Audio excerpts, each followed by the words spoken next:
Welcome to episode 2 of the 80's Glam Metalcast. This is Metal Mike, and in this episode I talk to the down-home, kick-ass, rock and roll outlaw, Ron Keel. We talk the newest release by Ron Keel band, Fight Like a Band. We talk Keel's past and future, and what he has slated for 2020. All Ron's life he's been fighting, for his music, for his family, and for his fans. Enjoy. All right, Ron, welcome to the 80's Glam Metalcast. Pleasure to be talking to you this evening. It's great to be on with you, Mike. Thanks for letting me talk the rock and rock the talk with you and your listeners. I know you've been a big fan and a big supporter of mine for a long time, so this is way cool to have this discussion. I hope you enjoy it as much as I will. Very good, very good. So earlier this year, Ron Keel Band released Fight Like a Band. I think you guys did a great job honoring 80s metal and your southern rock roots and pushing it into the new era. Why don't you tell the listeners a little bit about that album?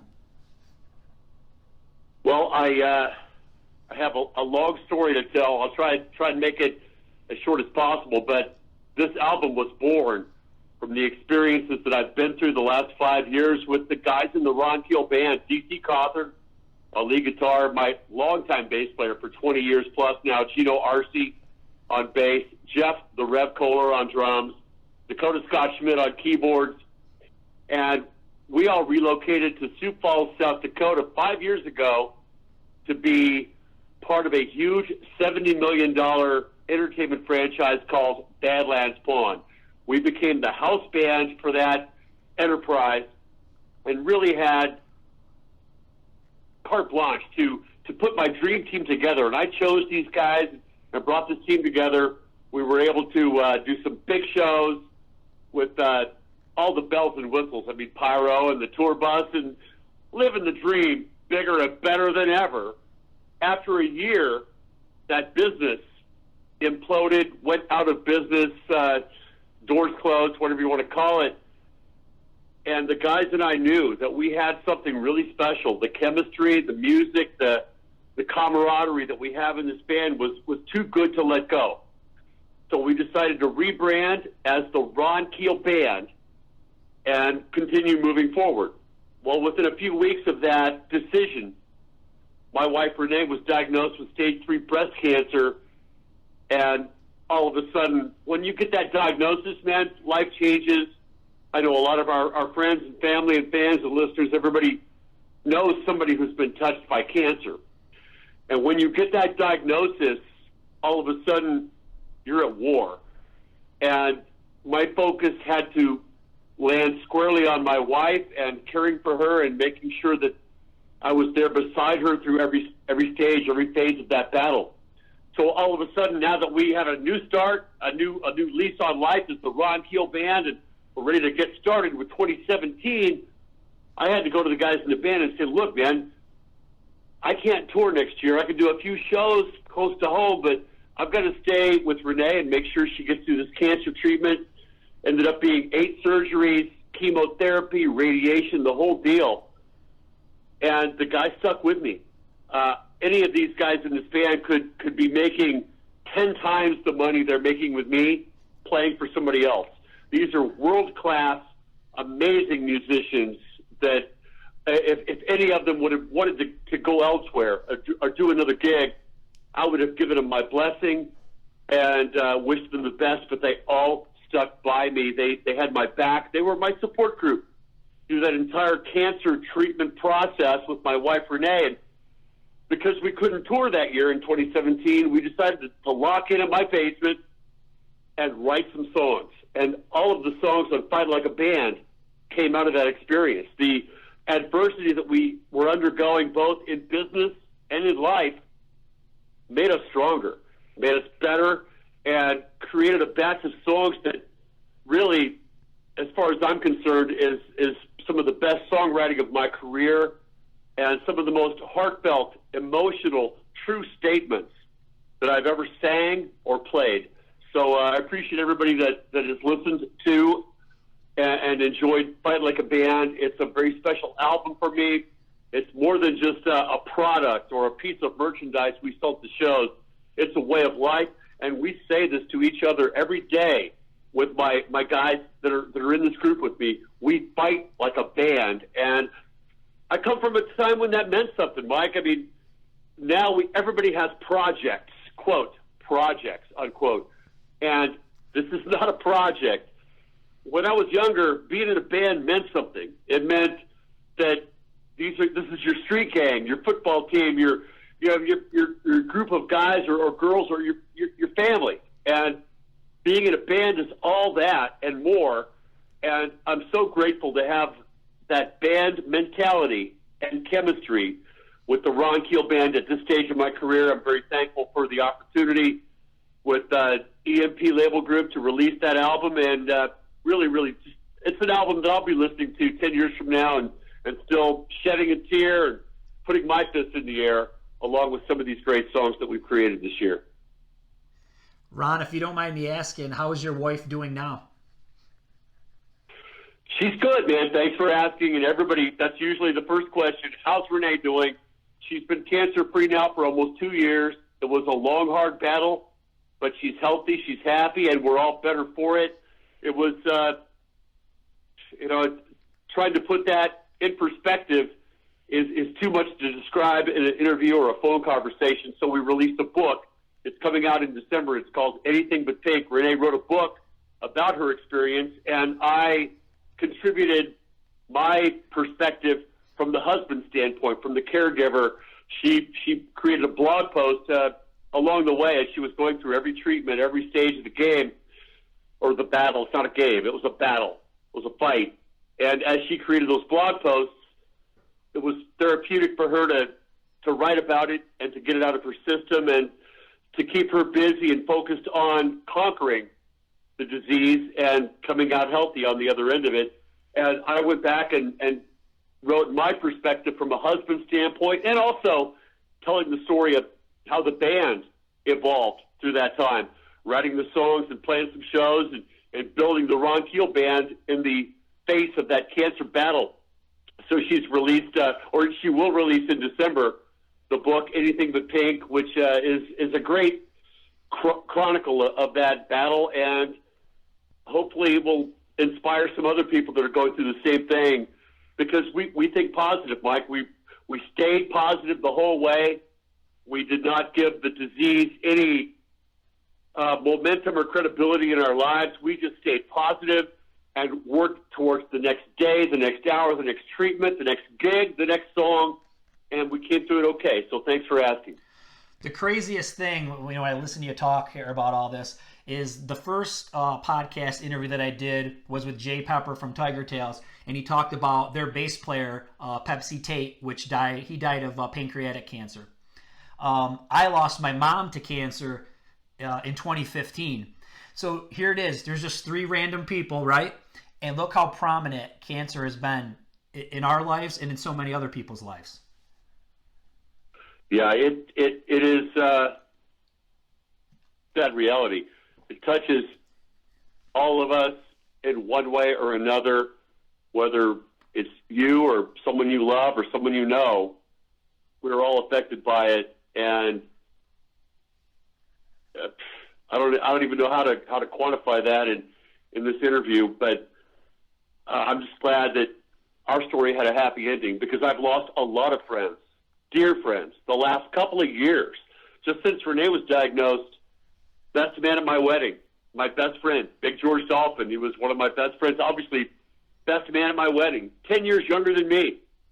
Diagnosed, 6 months later, he's gone. Brian Ward, a guitar player I toured with and played with, a dear friend, pancreatic cancer as well, and a young, good-looking, healthy son of a bitch. I mean, and all of a sudden he gets diagnosed, and 6 months later he's gone. So I'm just happy. Our story had a happy ending. I wish everyone's cancer story had that same happy ending that mine and Renee's did. Well, one thing, you touched on this a little bit when you were talking about the album. This is what really hits me with this album is, man, you ready for some compliments? Bring it on. That's all I could get. Yeah, man. Well, hey, you always have been, but I think as you've gotten older and wiser, you're a killer storyteller. there are some moments, especially, well, let's just talk about the song Fight Like a Band. Each verse, this is just my take on it as a listener, is like a mini story, okay? So you're talking about, the doctor's office, getting that diagnosis. I've been there. So I'm right in the zone with you on that one. And then your second verse, you're kind of going to, that's the band, a band going through a struggle.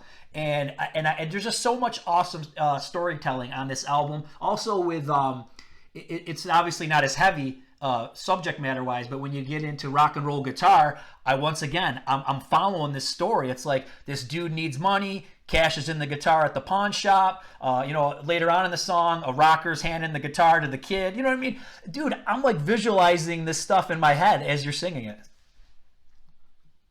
Well, music is supposed to do that. It's supposed to paint pictures in your head, in your heart.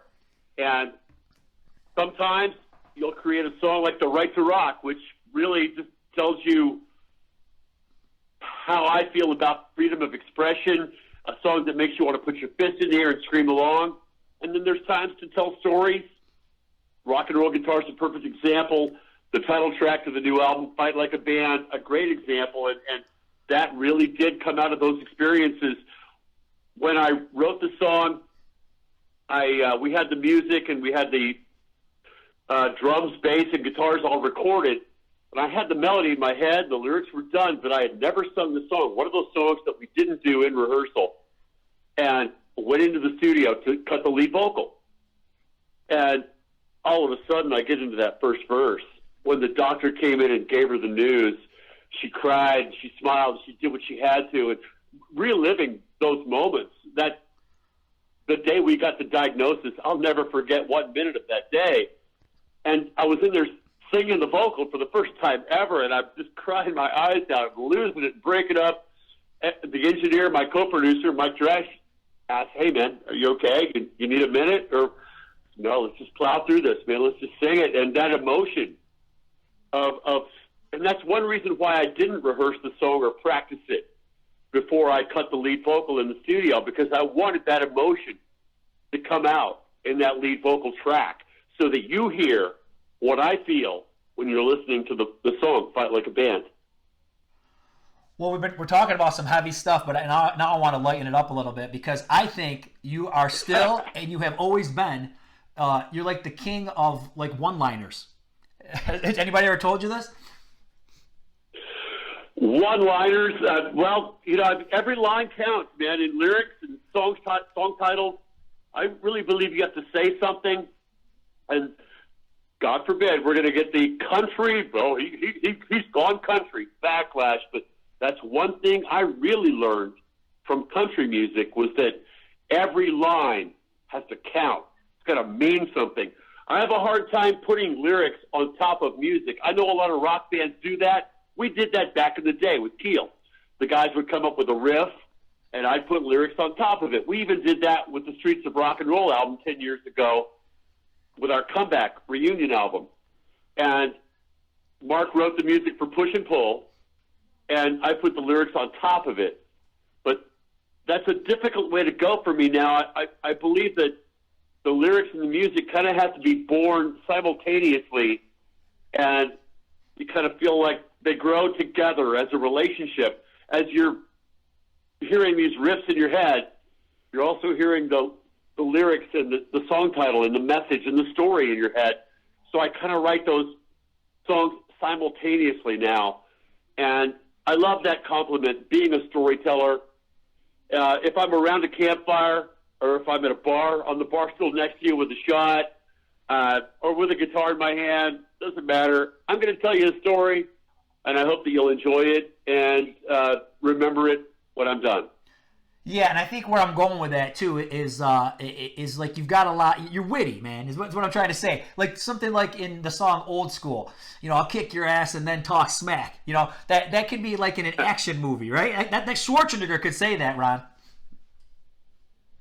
I appreciate that, and it's not rocket science. I don't think too much about it. A lot of these lyrics, like Old School on this record, came from just getting alone with the music and letting my heart come out. You got to open the floodgates and let your emotions pour out and just be you. Write songs that you love and that you're proud of, and hopefully the world or somebody will hear it, listen, and enjoy it. And I'm glad that you appreciate those aspects of my songwriting. It is deeper. I like to think that it's deep, but it's really accessible to the common man or the common listener. Anybody can listen to these songs and what I'm talking about, what I'm singing about, what I'm feeling, and get it. It's pretty simple. It's a matter of just letting your feelings and your emotions come out and saying what you want to say. Now, to counterpose that, telling a story is different, because when you're telling a story about whether it's rock and roll guitar or Heart's Gone Wild, which is a great story song on this new record, you have to kind of, like Stephen King, or Stephen King never actually lived through the stuff he wrote about. He's one of the greatest authors of all time. I love his work, and I love reading his books, but he didn't actually live through that stuff. He's creating fiction. And sometimes when we read a story and put it in song context, Heart's Gone Wild is one of those songs. It's a story song about two people that meet in the night, fall in love, and I don't want to give away the ending in case anybody hasn't heard the ending of the song, but the guy dies at the end. And, I mean, I've never been through that. I mean, but I could write a song about it from a storyteller standpoint and hopefully just really paint those pictures. When I listen to that song, and hopefully when you or anybody else listens to that song, you'll see that story unfold in your mind's eye, and you'll be entertained. That's what it's all about, just entertaining people. Last point I want to make on the record, man. Your voice. You still got your voice. Not all the 80s guys who were screamers and singers back in the day can say that. Well, thank you for that. I appreciate that, and I work hard at it. I practice a lot. I do believe the voice comes from the heart, and I have to scream my guts out often and early to maintain that level of vocal ability. I know a lot of my friends and peers don't do that. They'll wait until the tour dates, and they'll go on stage, and whatever comes out, comes out. Man, I am in my rehearsal studio at home, literally screaming my guts out, going through the moves, flailing my mic stand in the air, screaming my guts out, doing the show by myself up to 3 hours a day. And that's because I'm a firm believer in practice, hard work, conditioning, staying healthy, and staying focused and wanting to sound good. I want to sound good. I want to be able to listen back to the recordings and watch the videos on YouTube and be proud. I don't want to be embarrassed. I don't want to embarrass the guys that are with me. I've got a standard to live up to, and I work hard to maintain that standard. I'm not the same singer I was in 1986. I am better in a lot of ways, and I do believe that the new versions of Tears of Fire, The Right to Rock, Somebody's Waiting, Because the Night, on the Fight Like a Band album, they are light years ahead of what I did in 1986 and 87. That being said, some of those supersonic high notes, for some reason, are out of my vocabulary now, maybe because I'm getting a little older, but I like to think that I'm still strong, and I'm still delivering a product that I'm proud of, and hopefully people will enjoy listening to what I do and enjoy coming to the shows. Yeah, you hit the nail on the head, because your voice is a little bit different than it was, but I feel like it has more depth to it. It's got a different tone to it. And I don't know if you're an Angel fan, but they just did a new album. And for some of us who maybe have listened to their 70s albums and haven't heard anything from them in a long time, Frank Domino, he sounds a lot different. He doesn't sound bad. He sounds great. But come on, it's 40 years later. His voice is deeper. It just has a different tone now. Yeah, Frankie is one of the he sets the bar pretty high for guys like us, because, and I know Frank well. We've done a lot of shows together in Vegas and sung together on many occasions. He is still, and he's even older than I am. I don't know how much older than he is, but he still looks like he's 17, and he still sounds like it as well. He has changed and evolved. We all do, man. It's part of life. We're not going to be the same people we were 30, 40 years ago. We're going to grow and mature and evolve and change. Doesn't mean we can't stay young at heart and still have a good time singing and screaming and playing music and enjoying rock and roll. It's just a part of the growth process. So many people are stuck in the 80s, and I get that a lot from people. Hey, man, I'm just stuck in the 80s. And I feel for you because, man, there's been 30 great years in between, and I've enjoyed every one of them. I've lived life to the fullest every day, every month, every year. And for me, today is the best day of my life until tomorrow. And, yeah, the 80s were great. And I know your handle is 80s glam metal and all that. But you're listening to the new music, and you're getting it. You're hearing the stories and the songs and the voice. And it doesn't mean that the 80s were great, but today can be great too. And so I encourage everybody to live life to the fullest and enjoy every day above ground is a blessing. And we're allowed to have a good time. That's what we're put here for. And we only get one go round, I guess. I mean, I don't know. I'm still on my first life here on this earth. But man, I love it. I enjoy it. And I love the 80s. I love what we did, what we accomplished, all the things that I've done. Man, I've never had it so good. And I talk about this with my band in our latest little video interview, a documentary that we released online a couple of weeks back. I think our age is an advantage to us because we can't quit or go somewhere else or just, our life is not a blank canvas in front of us with 30, 40 years ahead to write a new story. We've got to live right now. We've got to enjoy this music, enjoy our lives, our relationships, our friendships, our family while we still can. So that's what I do. And I try and bring that emotion and that inspiration to life in every song and every show I do. So, right, we're not in the 80s anymore, and let's talk about some of the things that we face in this modern era. And one thing is streaming. What do you think of the whole streaming and a physical product really not meaning much anymore? What do I think about it? That's a loaded question. As an artist, I love being able to share my music with people all over the world. I love being able to stream my radio show, my songs, and entertain people, because that's what I was put here to do. Whether it's good for business or not, that's another question. And it is what it is, man. Life, music, business, it's all changed since back in the day. In new times, people must make new ways. And whether we like it or not, it's here to stay. Now, when the car was invented, a lot of people were pissed off because they had to get rid of their covered wagons. But man, that's technology. That's progress. It's life. Get used to it and start paving the roads. Because 100 years ago we didn't have any paved roads. Everybody was riding a horse-drawn carriage. Now we got cars, and you better get out of the way. Lead, follow, or get out of the way. So I get it. I deal with it as best I can.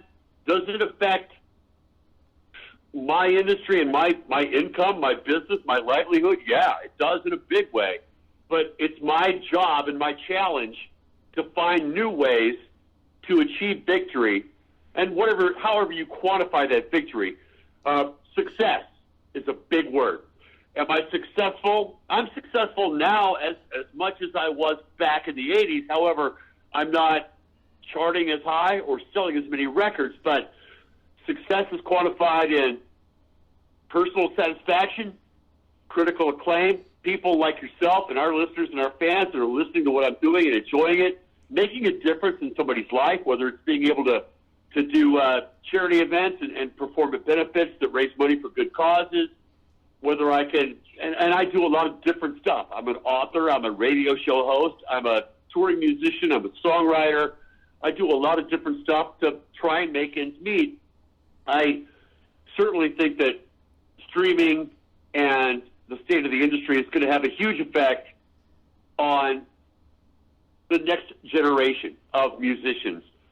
But as much as I say that, I keep waiting for the bottom to fall out, Mike, and it doesn't, because young bands are still putting out great new music in spite of all the adversity, and the odds are stacked against them. And somehow I keep hearing it every day, every week. People are sending me songs and videos and music. It's really, really good. As long as it's good, man, if it ain't broke, don't fix it. So I feel for these young musicians today trying to make a living in the business. I'm blessed that I had a measure of success back in the 80s that has given me enough momentum or fumes in the tank, so to speak, to still be able to ride that wave, 35 years later. But these young musicians nowadays they're hoping that they can draw 50 or 75 people to their gig, or maybe they'll get 1,000 streams on Spotify. Man, I get the checks. I get the royalty checks from Spotify and Pandora, and for the first time in my life, they're 2 digits. It's like 5 cents from Pandora. It's like, I just laugh at it. I don't even cash them, but luckily I've got some other avenues that I can explore, and I still try and make a living, whether it's my subscription site at patreon.com/Ron Keel, where fans can subscribe for $6.99 a month, and they get all of me, man. They get all the interaction, all the cool exclusive video, audio, personal fan experiences, and everything. That, for me, is the new platform. That's how I can work online. I created that because when Renee was diagnosed with breast cancer, as I told you earlier in this interview, I wasn't sure if I was going to be able to tour again ever. I didn't know if I could leave the house because my wife has cancer. I'm staying home until it's gone. So I created a platform online where I can entertain people around the world from my house at patreon.com/Ron Keel. I do house concerts, guitar lessons, online video chat. I post all of the old classic Keel videos from the 80s. I try and share every moment, every experience, every piece of content, whether it's music, audio, video, fan experiences. I try and share that online with my fans because I believe that's the best platform for me. If I can't get to your town on tour next year, you can come to my house at patreon.com/Ron Keel. So let's talk a little bit about social media. For somebody like myself, social media has been great. This is how I've been able to connect with a lot of artists that I was a fan of as a young person and still today. That's how we've kind of connected through social media. But it's funny because there'll be times where, so my point would be, somebody like myself, what I've tried to do with my page is I've tried to promote people, right? Try to be positive. But I think it was the other night, I don't know if you remember this, I posted, I found a rare clip of Right to Rock, and then you got like a troll, right? So there's the good part of social media, people promoting you, and it's word of mouth, it's great. But then there's also this negative piece, the trolls. What do you think of all that? Well, social media is a weapon, and you can use it to defend yourself or to hurt somebody, and everything in between. I like to use these analogies. Music is a vehicle. It gets me from point A to point B. Social media is a weapon, and I love so much about it. It's not going away, but it will change. I can tell you right now, 10 years ago when we released Streets of Rock and Roll with Frontiers Records, it was part of the deal that you had to have your MySpace page on the album artwork and on your promo photos. It's a part of the deal. You've got to include myspace.com/Keel Band. All right? Now, MySpace is gone. And I believe that Facebook will be gone at some point. At one point, everybody in the industry had to have AOL Instant Messenger. If you didn't have that, you weren't up to speed. You weren't able to do business without AOL Instant Messenger. Well, that's come and gone. They all come and go.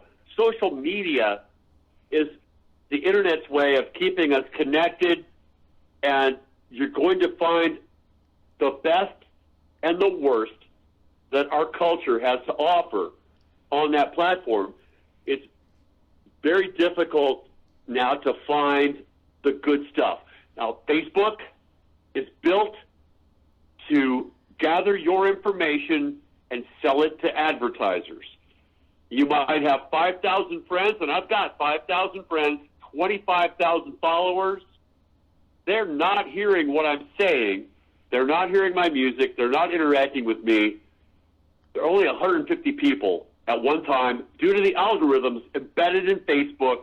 They're trying to sell you stuff. They want to sell your info to advertisers so that they can become, Mark Zuckerberg can become even richer than he already is. I get that. It's still a necessary evil. I want to go on Facebook, and I do every day. I try and create a post, whether it's both my radio show, my business activities. Sometimes I'll share a joke, or I'll just be personal and show the fans that I'm human, and whether it's a personal insight into my life and what I'm doing today. I get that. I love being able to go online and see what my granddaughter wore to school today. That's really cool. I love that aspect of it, but it's not helping our business.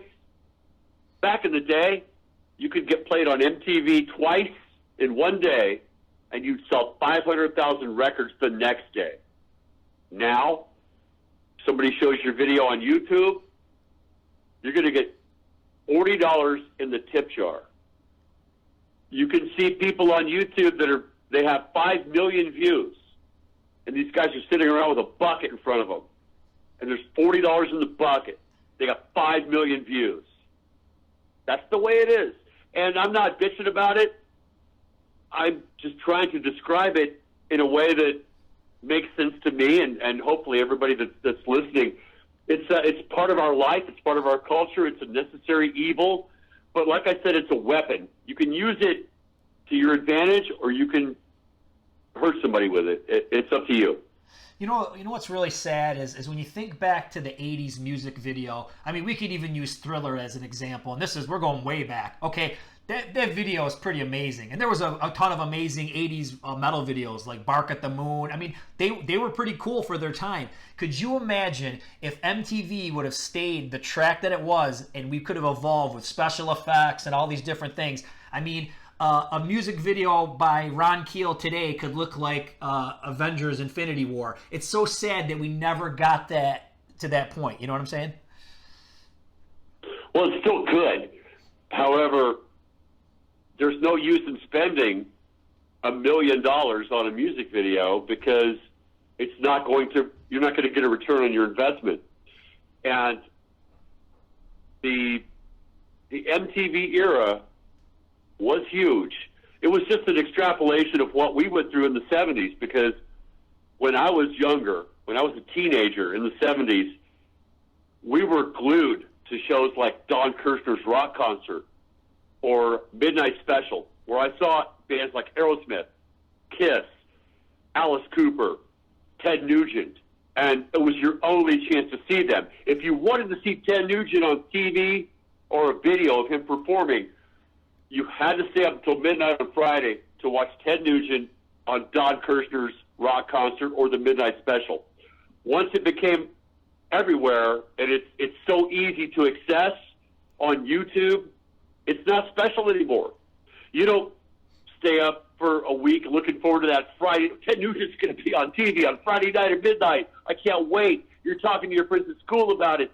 Everybody's excited about it. Everybody's tuned in. Millions of people all over the world, all over the country, are tuned in to that broadcast when you saw Kiss on TV for the first time. Those days are gone, but I'm glad I lived back in the day when those moments really meant something and they were really special. And our culture has become desensitized to those special experiences that you can. They're disposable now. It's like fast food. You eat it, and you forget about it. You don't remember that fantastic meal, that huge sirloin that you ate at the 5-star steakhouse. You know, that special experience. It's just a cheap hamburger, man. Eat it, shit it out. It's done. You know, and that is the nature of our culture and music and entertainment in general is always going to be a reflection of the culture in which it's created. I have this debate online with my fans and my friends all the time. In fact, I recently posted a Q&A responding to Gene's, of course, Gene Simmons. This is 6 years old that Gene said this, but I've got a college student friend of mine who asked me for my take on the "rock is dead" quote. And rock is not dead. By any stretch of the word, rock is not dead. Rock will never die. However, the 80s aren't coming back, man. And the glory days of Chuck Berry and Elvis, they're never coming back. The Beatles, The Who, The Stones, the 70s with Van Halen and Kiss and Judas Priest, those days are gone. There are some of us that are still alive and carrying the torch for the right to rock. And the fact is, there's nothing left to rebel against in this day and age. Back then, everybody was fighting for the right to rock. Everybody wanted freedom of expression. We were told what we could say, what we could wear, what we could do, and we got sick of it. As kids in the 70s, we all got sick of it. We rebelled in the 50s, 60s, and 70s. These kids were fighting for freedom of expression, the right to wear their hair how they wanted to wear their hair. They wanted to grow their hair long. They wanted to untuck their shirts. They wanted to ride motorcycles and be rebellious. And nowadays, there's nothing to rebel against. Any kid can wear what they want to wear. They can even choose. They can change their gender, for God's sake. A teenager can say, "Oh, I think I'm a chick now," or "I think I'm a dude now." And they can change their gender. They have the freedom to express themselves in any way they want to. Therefore, there's nothing left to fight for or fight against. And that's what rock and roll was all about in the first place, man. It was rebellion. It was anger. It was, it was us getting pissed and showing the man or the establishment or our parents or the authorities that we're not going to take it. You know, not to quote Dee Snider, but to quote Dee Snider, we're not going to take it. Now, we're all going to take it. And who can you imagine Twisted Sister in 2020 coming up with a song that's called "Okay, We're All Going to Take It"? that's the world we live in, man. Well, I know something that people are getting excited about. They're getting excited about Motley Crue, Def Leppard, and Poison, and they say there's a fourth slot. Why can't it be Keel? No, I don't know, man. That fourth slot would be there's going to be a lot of people fighting over that fourth slot if there is one. I would love to do it, and if the phone rings, I'll be the first one to answer it. However, there are a lot of bands that deserve that slot, and I've gotten this question a lot recently in the last week or so since Motley Crue announced that.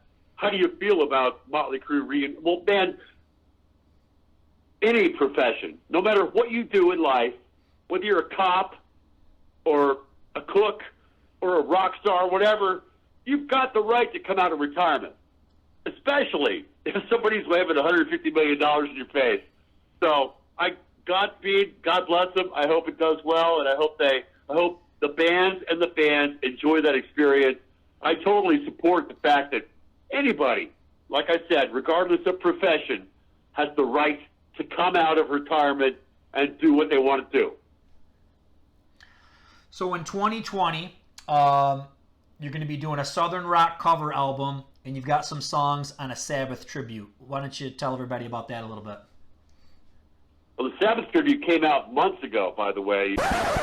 You're an 80s rock fan, and obviously a big supporter of Ron Keel, and you have not heard Emerald Sabbath, Ron Keel singing Die Young with Vinny Appice and Rudy Sarzo, all these great Black Sabbath tribute songs that came out months ago. You haven't heard it yet. Ron, I'm going to go in the corner in shame now. No, I have not. Well, you would like it. I promise you, man. After having been in Black Sabbath for a very short time in 1984 and having, a contract signed and the interaction I had with Tony Iommi and Geezer Butler and being a part of the Sabbath family for a minute there in 1984, to finally see that dream realized this year with the Emerald Sabbath album. I got to do Die Young, a Ronnie James Dio classic from the Heaven and Hell album, Hole in the Sky, an Ozzy track, and Trashed, an Ian Gillan track from Born Again.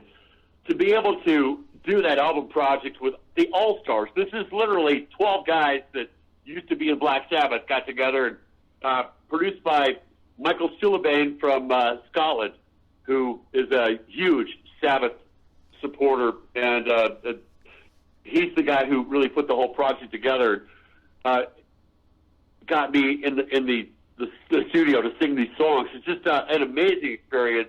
I'm extremely proud of the results and very happy about that album project. And hopefully we'll do some more. Maybe there's a volume 2 Emerald Sabbath album on the way. I could sing Black Sabbath songs all day and all night. And that, like I said, that record came out a few months back, and you can find it online at emeraldsabbath.com. How about the Southern Rock cover album? What songs are you doing? Well, we were in the studio doing Fight Like a Band, and this is over a year ago. We were recording the Fight Like a Band album. We would go in the morning and warm up with some of our favorite Southern Rock covers. You know, we'd play some Allman Brothers or some Skinner or some Marshall Tucker, some Outlaws or Blackfoot. Or at the end of the day, when the session's over with, we would unwind and just start jamming on some of these old classics. And my co-producer, Mike Dresch, of course, he was recording. And once I started listening back to some of these tracks, I go, man, we've got something here. It's really, I love that classic, iconic Southern Rock sound. And to pay tribute to those influences. I mean, when I was a kid, yeah, I loved metal. There was, on my turntable, Mike, there was Kiss, Judas Priest, Lynyrd Skynyrd, the Eagles, and I didn't know the difference. I thought it was all great music, and that being born in Georgia and moving to Nashville at the age of 17, living in Texas, I mean, I spent a lot of time in the South growing up and sowed my wild oats as a rebel rocker in the southern United States, so to speak. So to be able to put together an album of Southern Rock covers, and we've got one from each of those bands. We've got, of course, Flirting with Disaster from Molly Hatchet. We've got 38 Special, Rockin' Into the Night, Train from Blackfoot, Ghost Riders in the Sky, which was our first single when we put the band together 5 years ago. Ghost Riders in the Sky, produced by Henry Paul from the Outlaws, the guy who has sung the song more than anybody, produced our version of it. So I'm really excited about the South by South Dakota Southern Rock covers album coming out here in a couple of months. Yeah, that sounds great. I can definitely picture you doing some of those songs. I'm looking forward to that. You're also working on an audio version of your book, correct? Yeah, I've been releasing the audio book one chapter at a time on my subscription site, patreon.com/Ron Keel, and reading the book for the first time since I wrote it. Published 5 years ago, and now I'm reading it back into the microphone. Has been a really amazing experience for me, and I think the fans are enjoying it. I've also got audio quotes from people in my life. Mark Ferrari from Keel, Brian Slagle from Metal Blade Records, who was really responsible for getting us kick-started back in the 80s, in 1981, 82 in L.A. Some of the reviewers and fans and friends are quoted in the book, so they sent me audio sound bites to include. There's some unreleased songs. Each chapter starts with a musical interlude, so to speak, and being able to read the book to my fans and our listeners and our audience, and updating it now, because it's been 5 years since it was published. A lot's changed the last 5 years, so I'm adding some extra pieces into the audio book, and I hope that everybody enjoys listening to it as much as I'm enjoying reading it. You can catch that one chapter at a time at patreon.com/Ron Keel. Now, this sounds good for me, Ron, because I don't have the book. Now, don't everybody start booing at me, right? That's listening. I don't have the Kiss books either, and that's my favorite band. I'm just not much of a reader, so obviously it sounds like the audio book. That might be the way to go for me. Now, I'm sure there's all kinds of stuff in there. And now I think I've told you online a few times, I'm a huge fan of Larger Than Live. Please tell me you talk about Larger Than Live. Man, I'd love to talk about it. Tell me why you're such a huge fan of that album, Larger Than Live. You know what is it about that album? I don't know. You know what? That grabs you. How much time you got? No.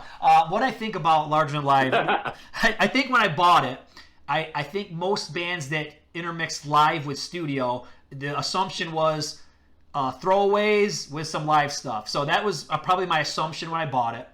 And when I got it and put it on, I'm like, oh my God, these are like some of the best Keel songs I've ever heard. And it's not only just the songs. I think the sound production is, I can listen to that today and it just still, it probably sounds better than anything that would come out today. That's my opinion. But I don't know, man. Just something about that album just hits me. That means a lot to me. Thank you. Yeah, I don't know if it's my favorite, but it's high up there for me. Man, I really appreciate that. And that is an often underlooked Keel album. It came about in September of 1989. It was released. And at the time, it was really the last shot. After the first three albums with MCA and A&M, we were no longer with MCA, and we had one more shot, really. And going back to what Kiss did with Alive was their last shot. If Kiss hadn't hit big with Alive, they'd have been done. You know, because they released that live album and captured that energy, the history of rock and roll changed when Kiss released that first Kiss Alive album. And I wanted to try and capture that same type of lightning in a bottle, so to speak. But also I wanted to have the opportunity to record some of the new songs that I'd written in the studio. And that was the first major label album that I produced myself. So I produced the record myself. So I really appreciate the compliments on the sound quality and the production. But our backs were against the wall, Mike, on that record. It was really a do-or-die type of situation. At least I thought so at the time. And the live tracks were recorded at the Roxy in Hollywood, sold out, after Mark Ferrari had left the band, with just Brian Jay on lead guitar and Scott Warren from Dio on keyboards. And the combination of doing half live, half studio was my personal vision in trying to capture what, if we got one more record to really show the world what we're all about, let's put the best of both worlds on one slab of vinyl, half live, half studio. And really, really proud of that record. Some of those songs, Dreams Are Not Enough, Amazing. So Many Good Ways to Be Bad. The live side, Right to Rock, Rock and Roll Outlaw, which are still staples on XM Sirius satellite radio. For some reason, they choose to play the live tracks. I'm cool with that. And that was a special point in time for me as well. It was the final 80's Keel album. And literally, the album sold out immediately. I think the label probably pressed 100,000 copies and sold out and never manufactured any more. The album is now owned by Mark Ferrari, who actually owns the masters. He bought the rights to that master.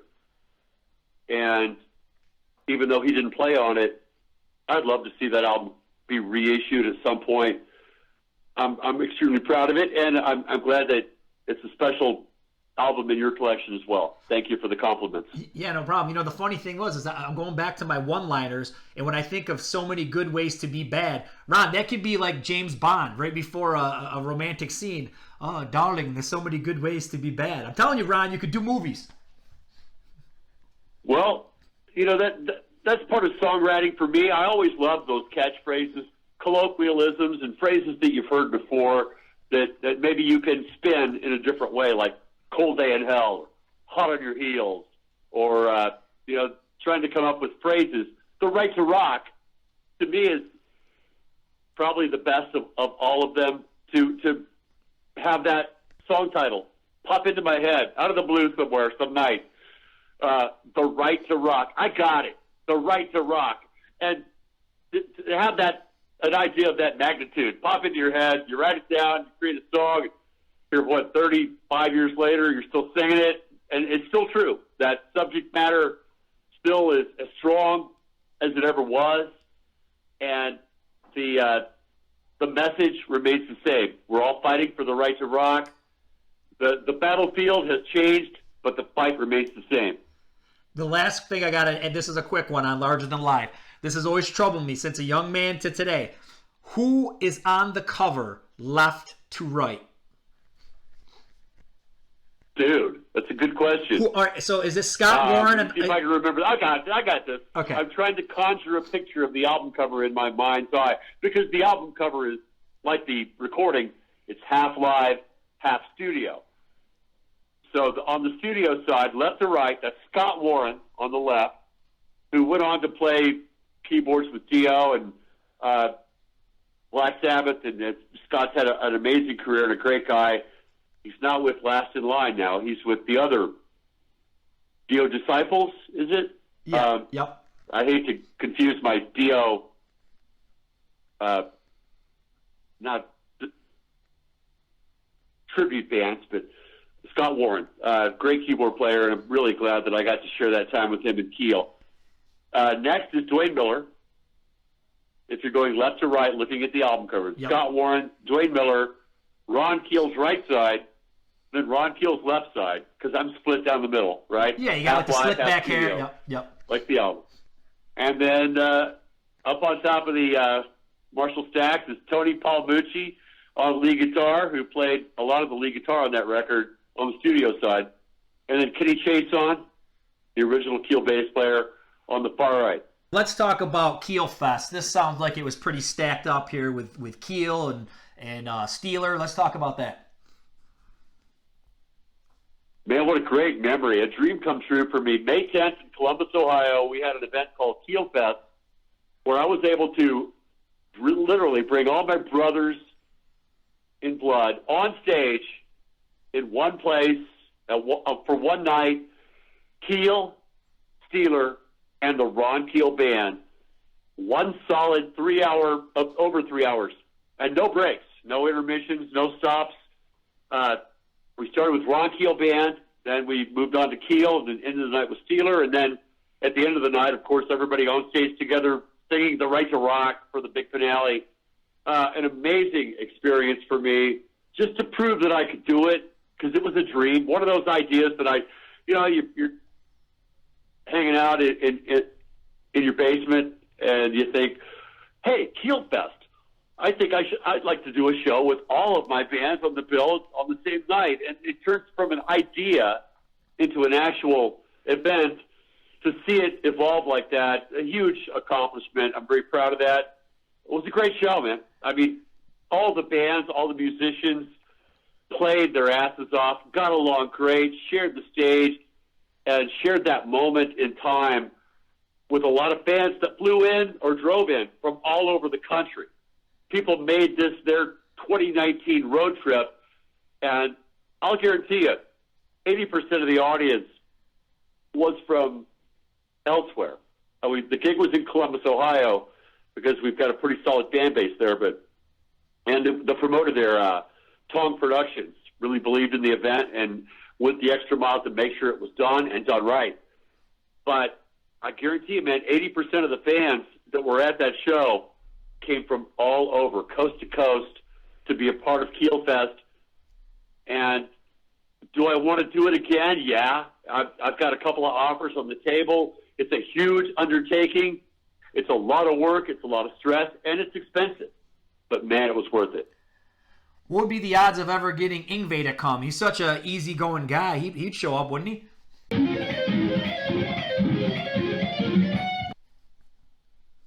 I don't think so. So, Rock Candy releases. This is very exciting. Final Frontier and Keel from 1987. Let's talk about that.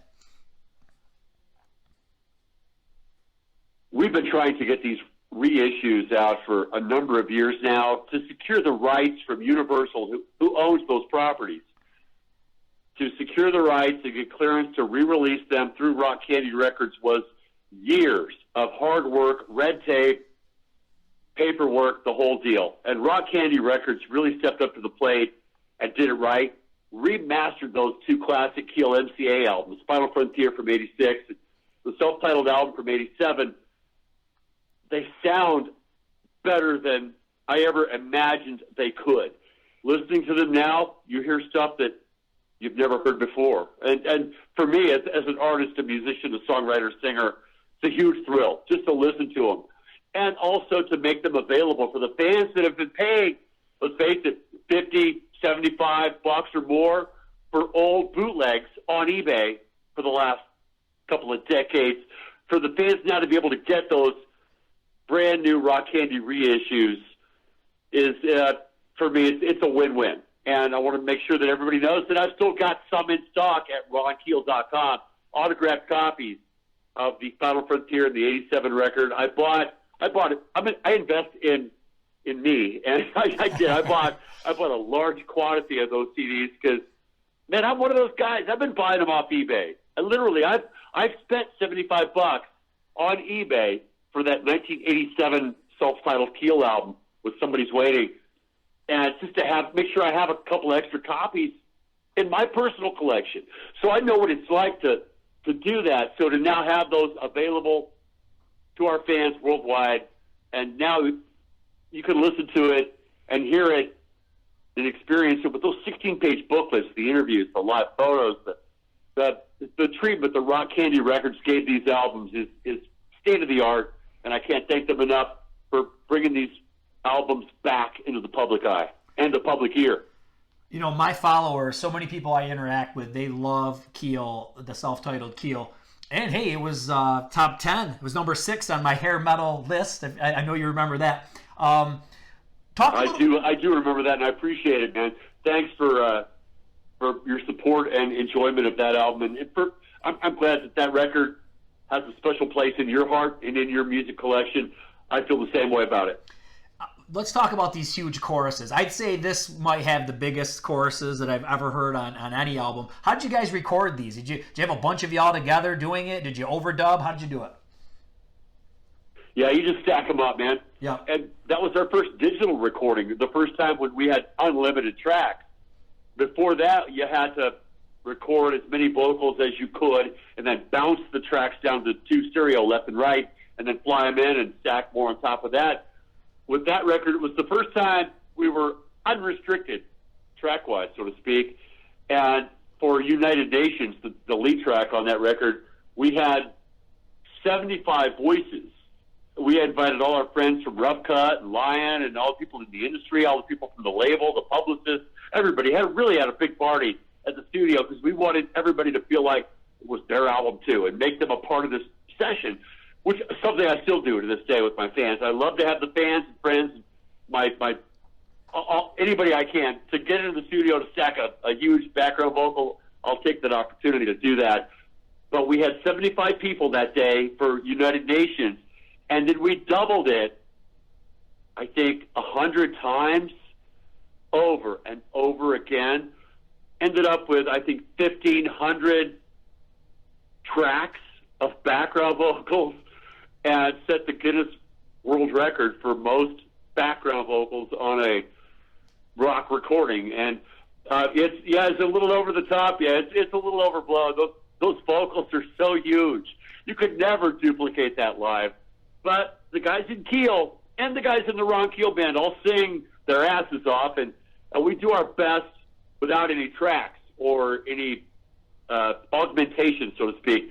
We sing those background vocals live and loud as best we can, but there's no way you could ever duplicate United Nations or Somebody's Waiting or Cherry Lane or any of those songs on that '87 record, man. Those background vocals are huge indeed. So you talked about your early days, spinning Kiss records. You got a favorite Kiss record? Wow, that's a great question. Being a huge Kiss fan, and that was, like many of us of my generation, hearing that first album, seeing Kiss for the first time. It was my first concert. It was a huge part of my teenage uprising, so to speak. And obviously love the early stuff. Love Gun, Destroyer, Rock and Roll Over, Alive. Favorite? How do you quantify my favorite? Is it the best record, the one that had the most influence on me, the one that I would listen to right now? I tell you, Mike, if I was going to pop in a Kiss record right now, and I've got this vinyl. I've got all of them on vinyl, by the way. And I got a turntable, and I'm not afraid to use it. If I was going to pop in a Kiss record right now, it would have to be either Destroyer or Rock and Roll Over. I think both of those, to me, are soundtrack of my youth, of my flaming youth, so to speak. But I like the recent stuff too, man. I like Say Yeah. I like Psycho Circus. I'm a fan. I love Hot in the Shade. I love so many of their songs through the years, and so much of what Kiss is all about. With a body of work that large, yeah, you're going to find some low spots, I guess. But, man, there's so many high points in the Kiss catalog that have been a part of our lives now for over 40 years. You'd be hard-pressed for me to say a disparaging remark about Gene, Paul, or Kiss, or anybody that's involved in that camp. Of course, they get their share of backlash and negativity because that's what everybody does these days, right? They just slam whoever they can slam. Kiss has been a huge part of my life, and to know Gene like I know him and to have him produce two of my albums, to have called him friend, to have been the kid who fought his way to the front row at the Tarrant County Convention Center in Dallas, Texas in 1978, to catch a guitar pick and hit Gene Simmons' blood and spit and feel the heat of the flame on my face. Then 7 years later, we're sitting side by side in the studio creating music together. What a dream come true for me. And to have been just a small thread in that Kiss tapestry, doing the Kiss conventions the last, 15, 20 years that I've done at these Kiss expos where I go and I'm a special guest and I do a Q&A and an acoustic performance and I sell my merchandise and interact with the Kiss fans. I am Kiss Army through and through, man. Always will be, and I have nothing but love, admiration, and respect for those guys and that music. Yeah, no, you really have been embraced by the Kiss Army, and I'm sure from, just like you said, they had to be surreal working with one of your heroes, no doubt. Okay, Ron, it's now time to play What Steve Riley Band Will You Go See? I know you're busy, and let's say Steve has 3 different acts that he's got out there, and you can only check out one of them, all right? So one choice would be the one that we all know about is Steve Riley's LA Guns, okay? So that's choice A. Choice B is Steve Riley's Wasp. And C is probably the biggest, farthest stretch you could take is Steve Riley's Keel. All right? So which one are you going to see? Dude, I think we need to have Riley Fest and have all 3 bands on the same bill so I can check them all out on the same night. Riley Fest. We have Steve Riley's LA Guns, Steve Riley's Wasp, and Steve Riley's Keel. The question is, which one would be the opening band? It'd probably be Steve Riley's Keel. Man, I love Steve. He's a good dude. I have nothing negative to say about him either. I mean, I saw him on the Monsters of Rock cruise a few years back. He came up and jammed with Keel.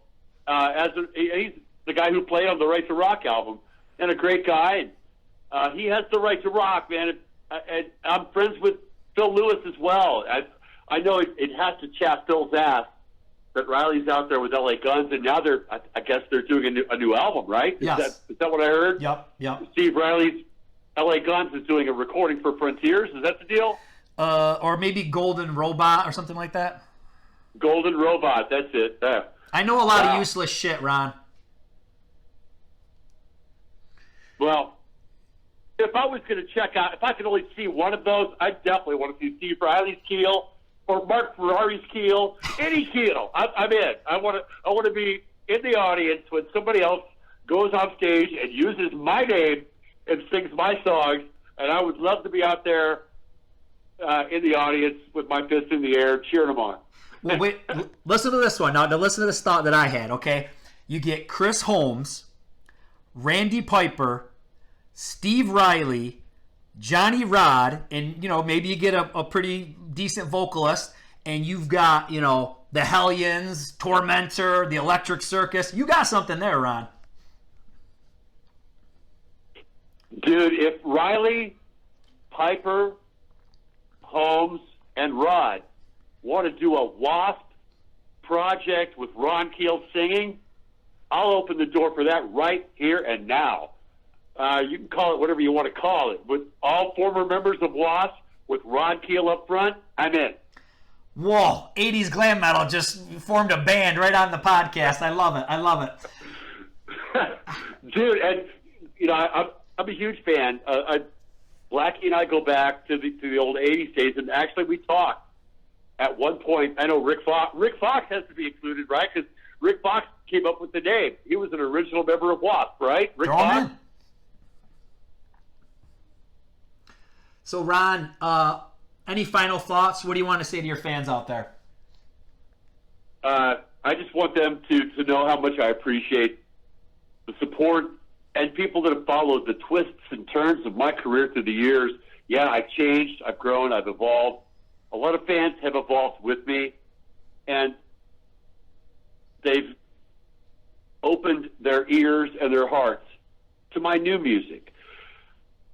I love what we did back in the 80s, man. Tears of Fire, Right to Rock, Somebody's Waiting. All those songs are a huge part of my life. I love them, and that's one reason why you'll find those songs on the new album, new versions of those songs. They're part of me. They're separate limbs of the same animal. But the fans that have just at least opened their ears and their eyes and their hearts to what I'm doing now, because my mission, my job is to create. Whether people accept it or like it or not, it's out of my control. I am not going to be a nostalgia act. I am not going to continue to live off the crumbs of what's left of the 80s. The 80s were fantastic, but I got to cook a new meal. I want fresh food, baby. And the fresh food that you're going to eat, live, breathe, and rock out to is my new music with Ron Keel and the Ron Keel Band. So I appreciate everybody riding along shotgun with me on this amazing journey that has been my life. And you can always find me at ronkeel.com. Any question you've got, you can always reach out to me at ronkeel.com. Join my Patreon at patreon.com/ronkeel. Everything you want, all the videos, links, the store, the chili recipe, the tour dates, it's all at ronkeel.com. My mailing address, it's all right there. Of course, links to the social media as well, Facebook, Twitter, Instagram, and all that. So I appreciate the support, and anybody that's listened, enjoyed my music, and maybe I've made just a little difference in your life.